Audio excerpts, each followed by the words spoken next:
I'm excited to be able to learn together. I brought props and everything. It's going to be fun.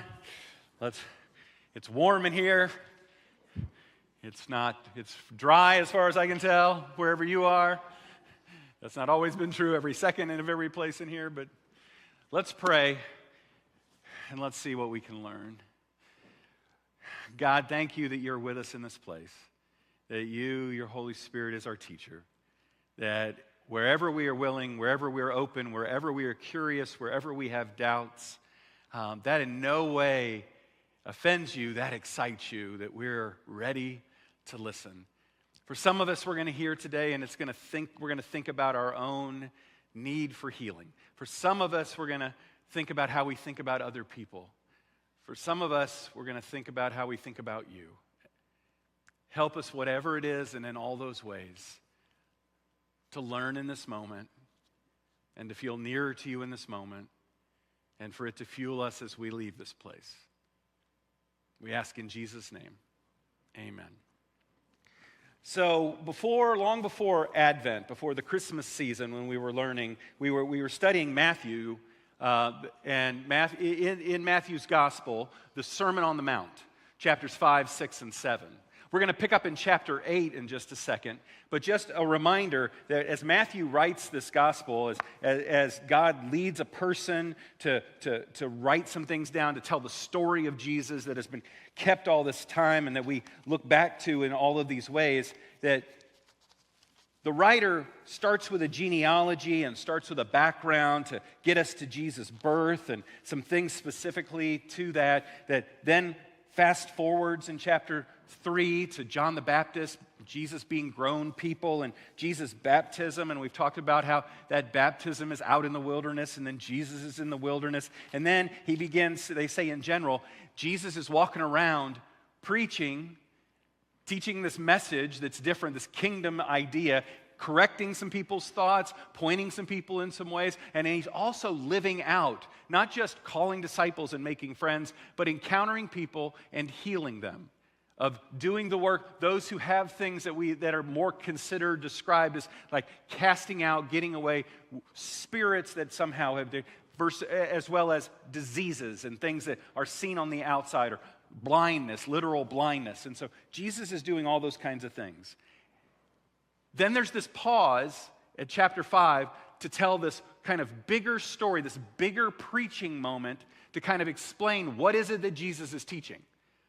So there's this stop, and we looked at many aspects of that, and it's radical and it's important, and it goes all the way to the idea that we're to love our enemies, not hate our enemies. It's a different way of life, and then we get to chapter 8. And in chapter 8, verse 1, it says, "Then Jesus came down from the mountainside, and large crowds followed him." And this picture that's being given is Jesus coming down from a mountainside so that it would remind people who are having this read to them, people who are having it told to them, but people who are reading it for the first time, especially this early audiences who would picture Jesus is coming down from a mountainside like Moses has come down from a mountainside. Jesus has been just teaching in chapters 5 through 7, that's telling like what was being taught in the same way that Moses came down and had teachings from God. But Jesus' teachings, some are to say what Moses started, here's the direction it was really supposed to go. Here's how Moses taught about being lawful, but Jesus is teaching about being loveful. And when you're loveful, you don't actually need the law, because the law is just to help you be constrained to do the right thing when you're not willing to love. It's to give you a consequence other than love. But if you will love, it goes beyond even any of those laws. And so here is this different way. And it says he comes down, and what we're going to find now is stories in chapter 8 about Jesus healing people. There are going to be 3 stories, and then there's going to be this summary statement.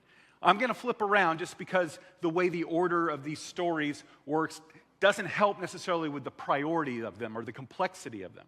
So skip with me to verses 16 and 17.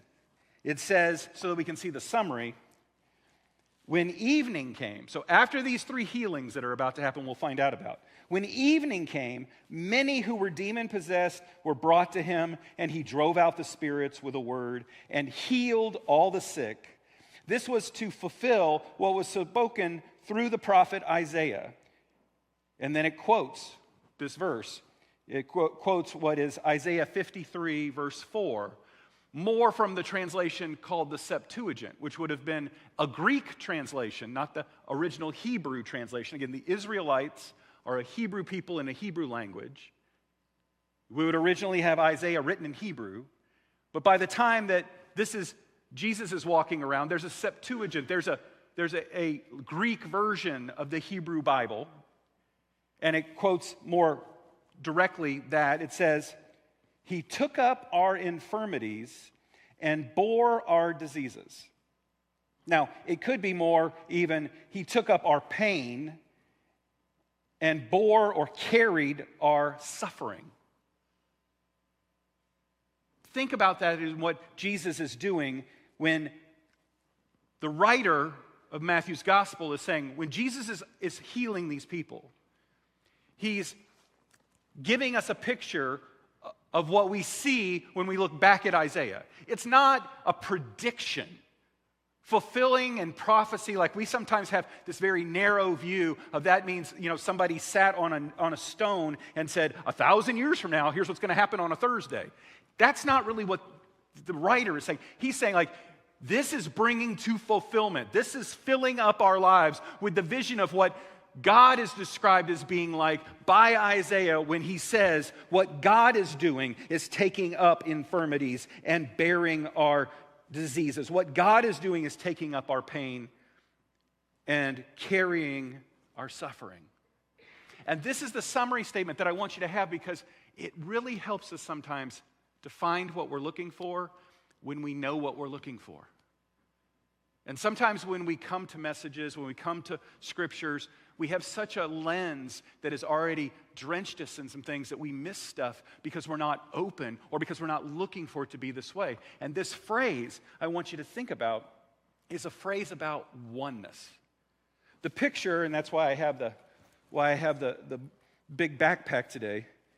I want you to think about how this backpack maybe represents your burdens, your pains, your sufferings. It's heavy. You're carrying it. What it means to slow you down. What it means to affect your balance. What it means to wear you out day after day after day. It may be because of physical things. It may be because of emotional things. It may be about stuff that happened 10, 15, 40, 70 years ago that still just carries away. It may be about fears about what's ahead. But there is a set of pains and sufferings and burdens. And what I want you to see is when Jesus in these stories heals, what he is doing is he is taking, see this has my name on it, representing all of our names. Jesus is coming and taking, whether it is disease, whether it is needing for deliverance, Jesus comes along and he picks up our pains and sufferings. He takes them as his own. This says Jesus on it now. And then he carries them for us. He, in all these ways, becomes one with us as he heals us. Oneness with us is the way that leads us back to wholeness. Because Jesus is not afraid to heal. He doesn't heal like others who would have said, hey, you've got junk over there. Let me say magic words, and once you're well, then you can come near me. Once you've worked out and tried hard again, once you've gotten your stuff off of you, then you're allowed back in. And that's exactly what he's going to attack, because when Jesus is going to heal these people, Jesus is not going to just heal them so that their physical, emotional, spiritual problem goes away, but so that they are renewed in the community that they're in. That's the whole point, is to be able to see everybody as one. Jesus is going to heal by becoming one, and I want you to look for that. In these stories, when you look, how is Jesus becoming one with them before he or as he is healing them? But then secondly, how is he healing them in order that they may be one with all the rest of the people around them? Because that is more than just Jesus is a miracle worker. That is more than just Jesus is powerful, or that if you know God right, you can get out of your stuff. It is that there is a real thing that he was teaching through through chapters 5 through 7 of what it means to see your whole life, that there are no us's and them's. There's only us. It's all us. And all of us matter to all of us. And if you see somebody as an enemy, that's a you problem. Because they're actually your brother or sister, no matter what they believe, no matter what they don't believe, no matter what they represent, no matter how they vote, no matter where they're from, no matter what language they speak, no matter what they look like. There is no other. There's just people made in the image of God, one tribe, the human tribe, that Jesus is saying we should all see, even if they act as enemies, as those that we lovefully live as part of. So, let's look at these stories. Go with me back to verse 2. Verse 2, it says, a man with leprosy came and knelt before him and said, Lord, if you are willing, you can make me clean.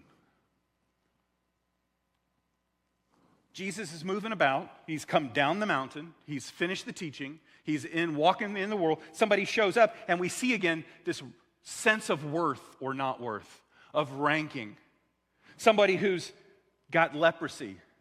And we might have a specific view of a specific thing we might call leprosy, but think about it right now as for them, any skin disease, anything on the outside that may create this kind of separation, this concern that you are going to get me infected, that there's something must be wrong with you, that's why you're this way. Either you sinned or somebody in your family sinned, and that's why God has done this to you, and that's why you should stay away from me, and that this person not only is crying out to Jesus, but kneels before him, recognizing like, I don't think I'm anything, I'm not sure about anything, like he's been reinforced all this time of how he's less than.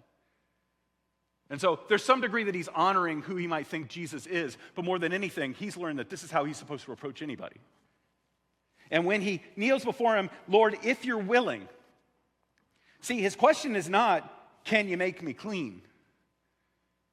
I've seen enough, I've heard enough, I believe that you can do the work. I believe you have some kind of power. The question is, are you willing? Because most people in the world aren't willing. Most people are saying God's not willing. Most people are saying their gods, whoever they are not willing because there's something so wrong with me that God wouldn't have anything to do with me. And that's why it's so powerful that the word clean is here, because clean is not just, can my skin change? Clean is, would it remove the stigma and the shame of who I have always been, that I had this at all?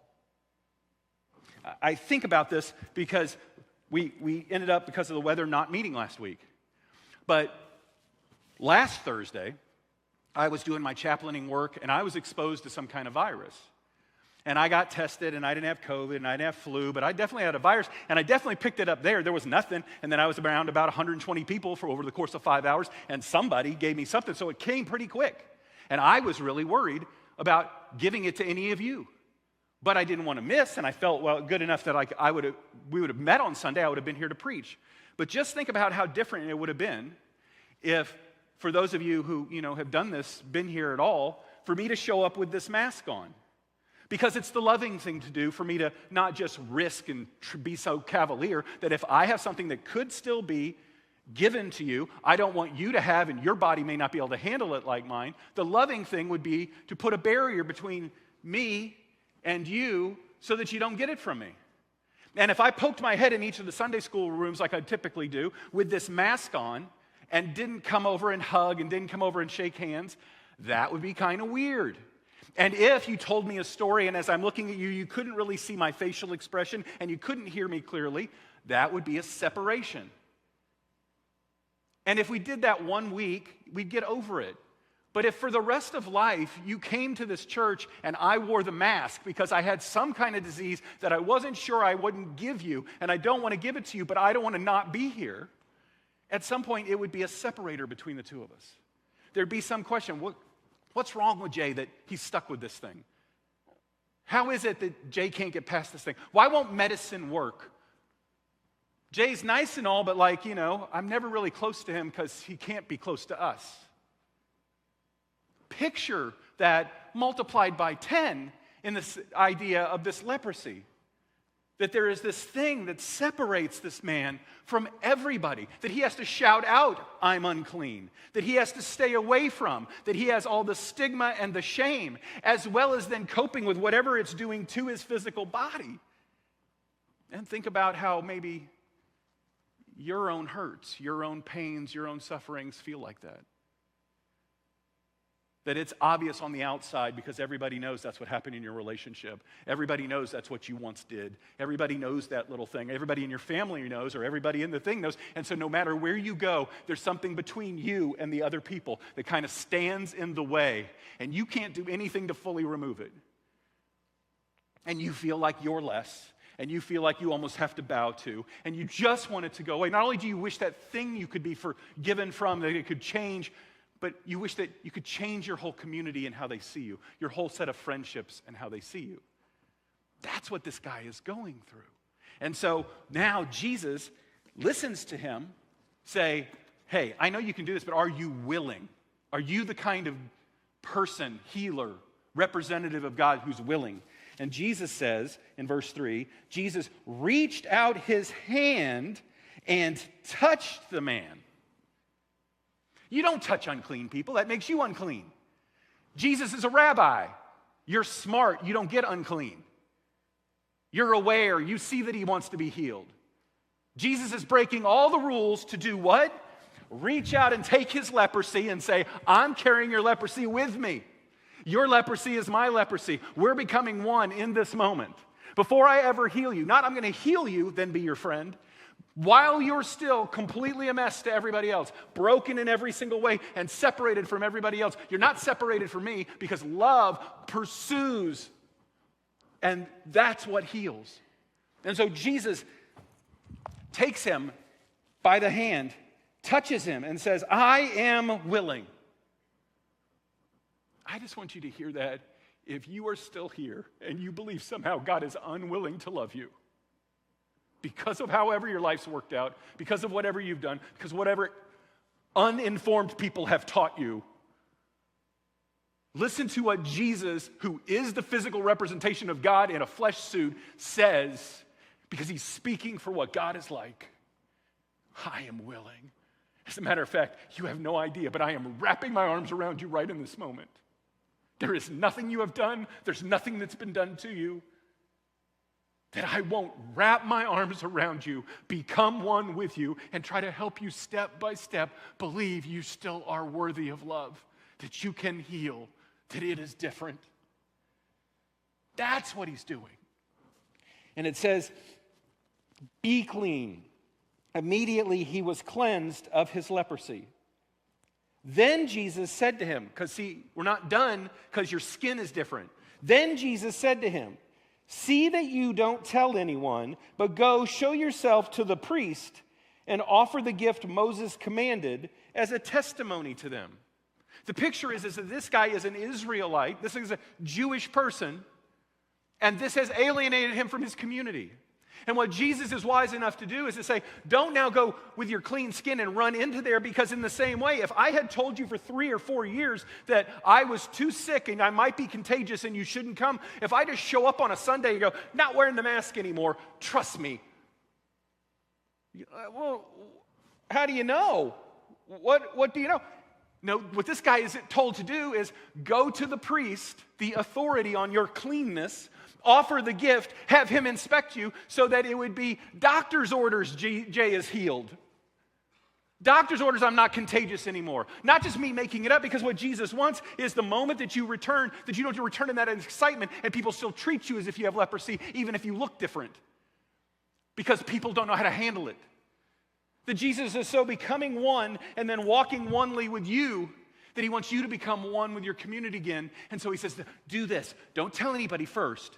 Go get the authority of the priest first, so that for the rest of your life, you can be treated as whole and one, because you always actually were, even when your skin didn't show it.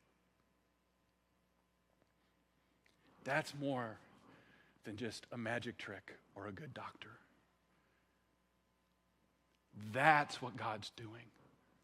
And so, skip ahead to the third healing. Verse 14.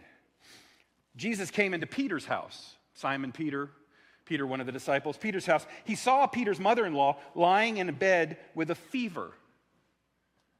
So he comes into the house, probably a collection of houses, a whole family, a whole community. But there's this room, and there's a lady in the room, and she's off away from everybody else, and she has a fever, so there might be a concern that she doesn't have leprosy, but whatever she does have, she's got to be removed from the community. She's not a part of the excitement. Jesus is coming. Peter's coming back home. They're going to have a meal. No. You need to be in there. What does Jesus do?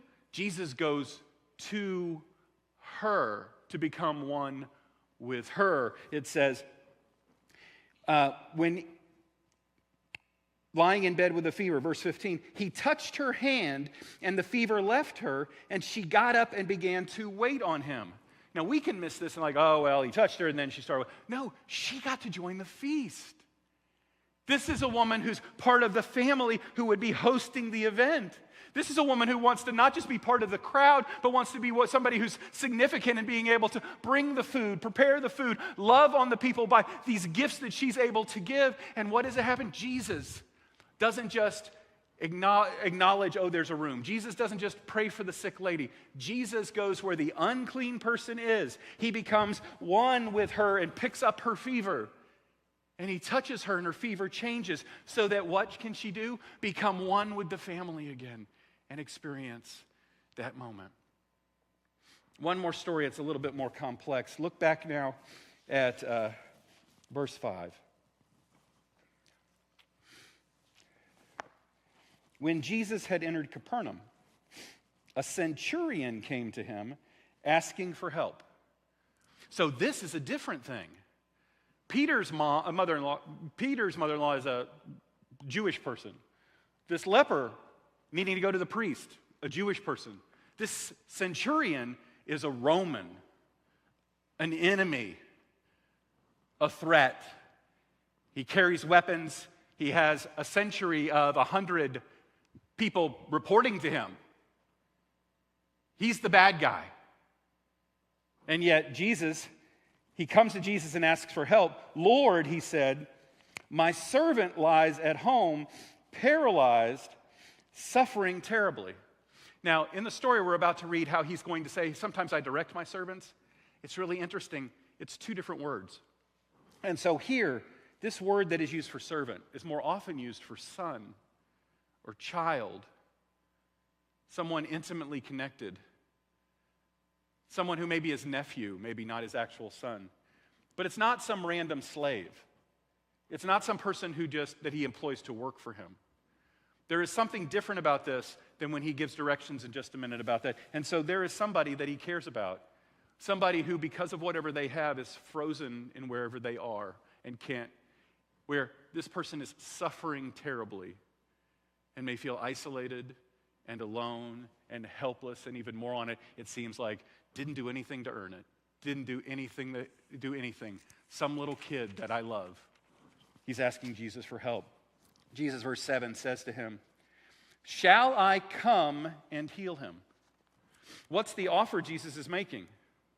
Shall I walk all the way to your place that I might take his pain and suffering and your pain and suffering and become one with it as part of the healing? Why would that be a big deal? Because it's a Roman house. It's unclean. It's the enemy. You shouldn't go near them. You should pray God hates them. Not what Jesus is teaching.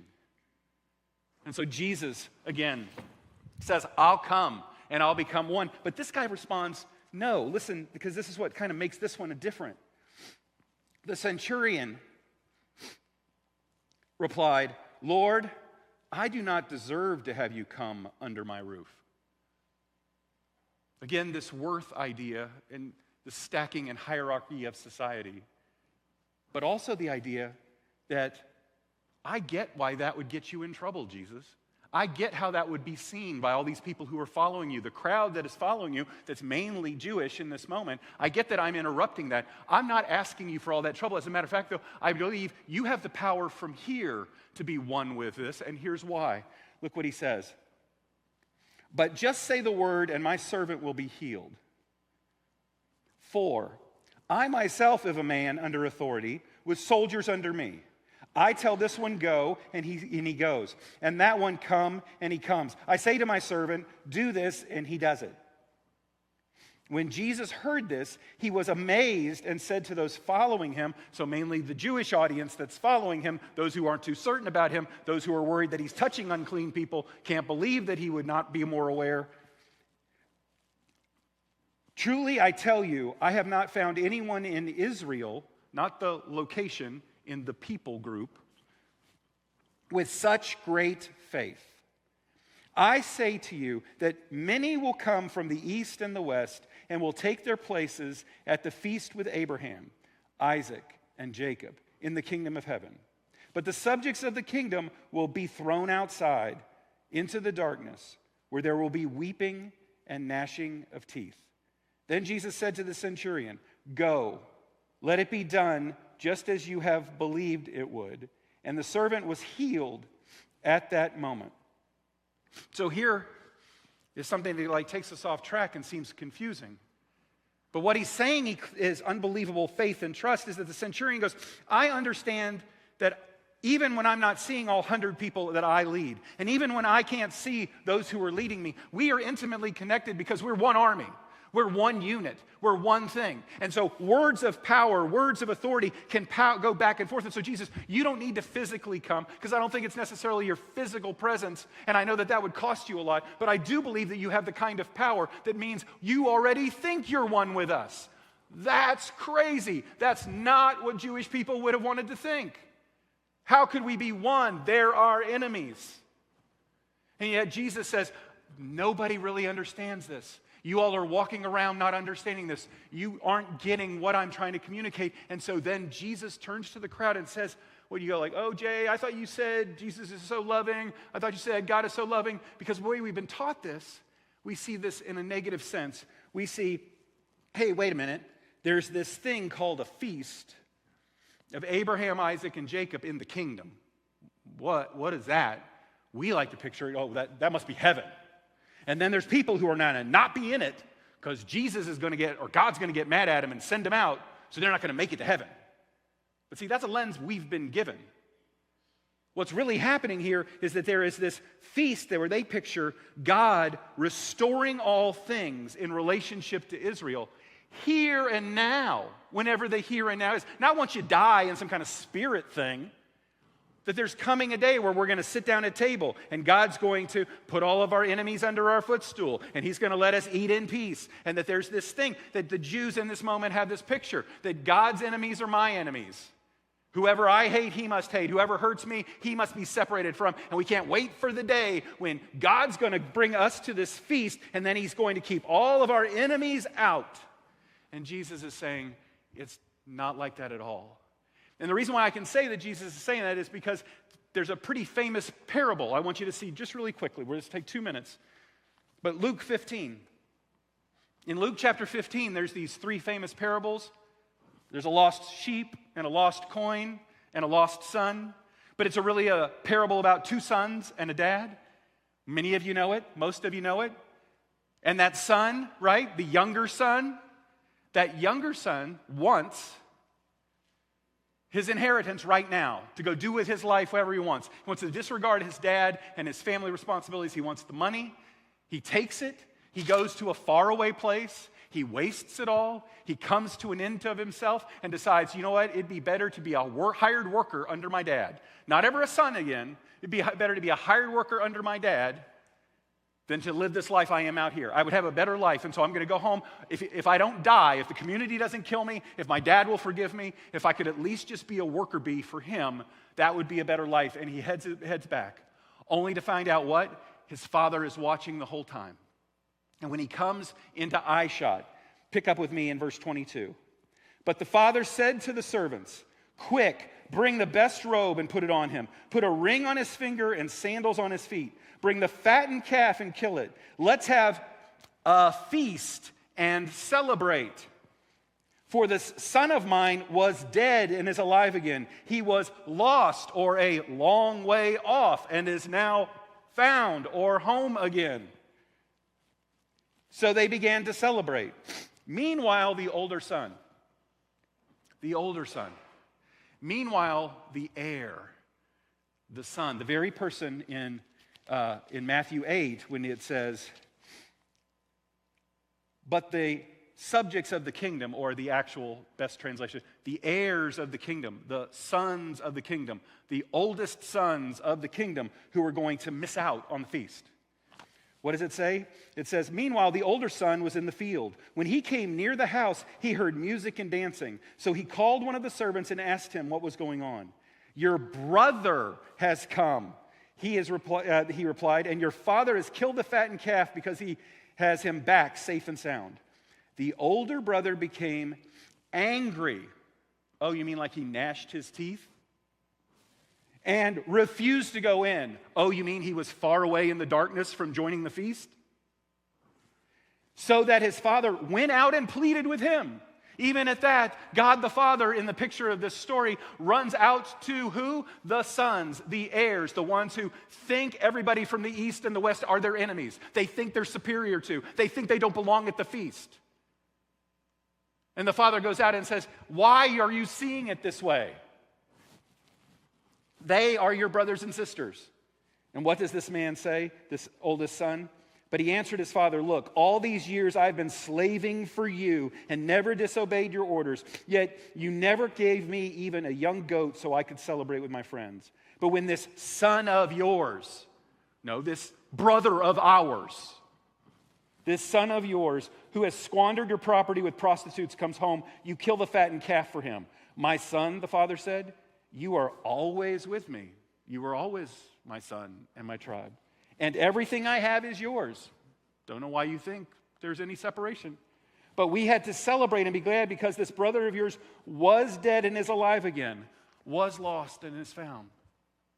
Jesus' very teaching is that the only people who are going to miss out on any kind of feast of God's restoration and love are the people who want to be exclusive and think they're better than and think that God should hate on when you're the one who is making yourself away from. Because here's the message for some of us that we really need to hear.